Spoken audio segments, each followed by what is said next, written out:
பகவத்கீதையில் 6வது சாப்டரில் 9வது ஸ்லோகம். சுஹ்ருன்மித்ரார் உதாசீன மத்யஸ்தத்வேஷ பந்துஷு சாதுஷ்வபி ச பாபேஷு சமபுத்திர் விசிஷ்யதே.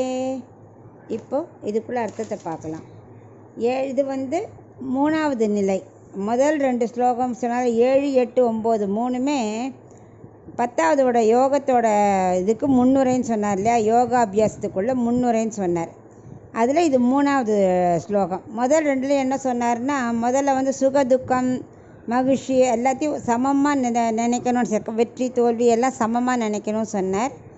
8வது ஸ்லோகத்தில் கல் மண் கோல்டு எல்லாம் அவளுக்கு ஒன்று தான், எதையும் அவள் வித்தியாசமாக பார்க்கவே மாட்டான்னு சொன்னார்.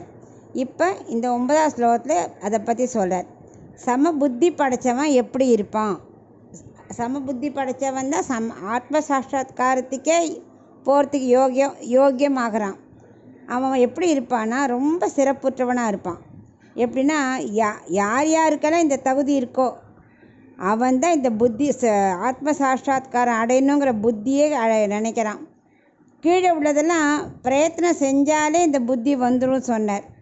அச்சேனத்தில் இந்த அச்சேத்தனம் இருக்கு இல்லையா, அச்சேத்தனம் உயிரற்ற பொருள், அதில் இந்த புத்தி வர்றது ரொம்ப ஈஸி. ஏன்னா பொண்ணு கல் தங்கம் அப்படிலாம் சொன்னார் இல்லையா, மண்ணெல்லாம் அதெல்லாம் அச்சேத்தனம். ஸோ அதில் நமக்கு பற்று இல்லாமல் இருக்கிறது ரொம்ப ஈஸி தான்.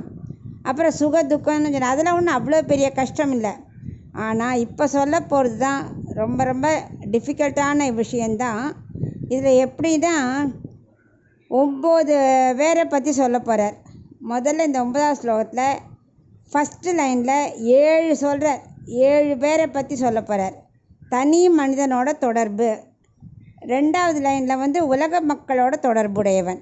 தனி மனிதனோட தொடர்புடையவன் அப்படிலாம் இருக்கு. யார் யாரெல்லாம் உலக தொடர்போட உடையவன் எப்படி 2 விதமாக பிரிச்சிருக்கார்.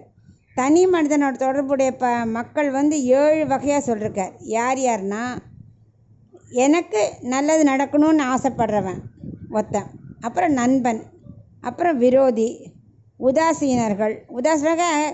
உதாசீனம் பண்ணுறதுன்னு சொல்கிறோமே, அலட்சியமாக இருக்கிறது, கண்டுக்கவே மாட்டா அதை மாதிரி. அப்புறம் நடுநிலை, ரெண்டும் இல்லை நடுநிலை. அப்புறம் துவேஷன், பார்த்தாலே பிடிக்காம துவேஷன். அப்புறம் பந்துக்கள். இப்படி 7 தரப்பட்ட மனிதர்கள் இருக்காளாம் ஃபஸ்ட்டு நிலையில். அதையே 3ஆக பிரிச்சிருக்கார். எப்படின்னா, நமக்கு நல்லது நடக்கணும்னு ஆசைப்படுறவன், நண்பன், அதுக்கப்புறம் பந்துக்கள். இவள் 3 பேரும் ஒரு டைப்பு இல்லையா. அவள் எல்லாருமே நமக்கு உறவினர்களாக இருப்பா, நமக்கு நல்லதே நினைப்பா, நண்பனாக இருப்பா, நம்ம நன்னாக இருக்கணும்னு நினைப்பா. அவளெலாம் பந்துக்கள், நண்பர்கள், நன்மை விரும்பிகள். 2வது விரோதி துவேஷன். 2 பேர் இருக்கா. விரோதி எப்படின்னா, காரணம் இருந்தால் பகைமை பாராட்டுவான். இப்போ இவன் தப்பு பண்ணிட்டாரான் அவனுக்கு விரோதி, பிடிக்காமல் செஞ்சாக்க. துவேஷன் இருக்கான்ல, என்னமோ எனக்கு அவனை பார்த்தாலே பிடிக்க மாட்டேங்குது நம்ம சில பேர் சொல்கிறோம் இல்லையா, அப்படி இருக்கிறப்பட்டவன் 2வது வகை. 3வது வகை எப்படின்னா, நடுநிலை உதாசீனன். அவன் என்ன பண்ணுவான், நடுநிலை என்ன அப்படின்னா, காரணம் காரியம், இந்த காரணத்துக்காக இல்லை இந்த காரணம் இல்லாததுக்காக, அப்படி 2 நடுத்துக்கேற்ற மாதிரி நடுநிலையாக இருப்பான். ஒரு சில காரணங்கள்னால எனக்கு உன்னை பிடிச்சிருக்கும்பான், இல்லை இந்த காரணம்லாம் எனக்கு பிடிக்க மாட்டேங்குது அதனால தான் உன்னை கண்டா பிடிக்க மாட்டேங்கிறது, அது மாதிரி நடுநிலை வகுப்பான். உதாசீனன் இருக்கான் இல்லையா, அவன் காரணம் இருந்தால் ஒரு பக்கம் போவான், காரணம் இல்லாட்ட உடனே வேறு பக்கத்துக்கு போயிடுவான். வெறுப்பு இல்லாமல் அம்மாட்டு கண்டுக்காமல் என்ன வேணால் பண்ணிக்கப்போ அப்படின்னு ஒரு இன்ட்ரெஸ்ட் காட்டாமல் இருக்கிறான். இந்த மாதிரி 7 மக்கள் இருக்கா, 7 தரப்பட்ட மக்கள். இது என்ன சொல்ல வரான்னா, இத்தனை பேரும் இவ்வளோ வகைப்பட்ட இருக்கிற நண்பன், விரோதி, துவேஷன், பந்துக்கள், நடுநிலை, உதாசீன், இத்தனை டைப் ஆஃப் பர்சன்ஸ் இருக்கா இல்லையா.